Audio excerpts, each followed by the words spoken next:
ruushka magaalada St Petersburg ee Constantine ee militariga. Dhufayskan loogu talagalay madaaficda waaweyn waxaa la dhisay bartamihii qarnigii 10aad. Bannaanka qalcadda waxaa lagu ilaaliyaa taarikada birta ah. Daloolkii birta ayaa laga sameeyay qoriga madaaficda. Mid ka mid ah baloogyada granite ayaa soo dhacay. Waan hoos u dhici karnaa. Dusha sare ee birta waxaa loo dahaaray rinji. Laakiin halkan waxaa ku yaal meel dhagaxa birta hoose lama rinji. Bal u fiirso xaaladda saxanada birta ah. Biruhu ma daxalaystaan. Birtu lama dumin. Madaxa boodhka isku haya taarikada birta. Madaxyada boodhka leh ee laba geesoodka ah ayaa si fiican u ilaashaday qaabkooda in ka badan qarni iyo bac. Dalool xadhig leh. Taarikada birta ayaa ku jira xaalad aad u fiican. Birtu aad bay u xoog badan tahay. Cimilada karaahiyada ah ee sanado badan ma aysan saameyn xoogga birta. Barafka roobka iyo biyaha baddu waxay burburiyaan birta. Xarigga birta ah waa mid xooggan oo waara.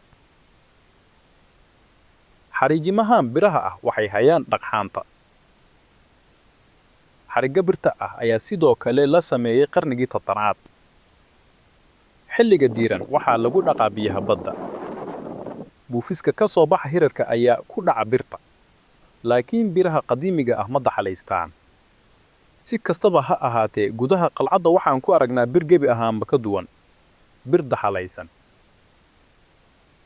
Birtu waa gudaha waxaana lagu daboolay rinji.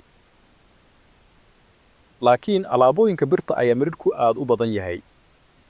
Baleeg miridhkan. Ku dhayji qoriga madaaficda. Daxalku dumiyey. Miridhku wuxuu cunaa birta. Daxalku wuxuu si naxariis darro ah u baabi'iyaa birtan. Waa maxay sababta hal nooc oo bir ah uu si xun ugu xaaqo rinjiga iyo gudaha? Laakiin nooc kale oo bir ah oo aan la burburin qoyaanka. Birtan waxa ku yar kaarboon. Birtu kuma daxalaysato cimilada badda ee qoyan.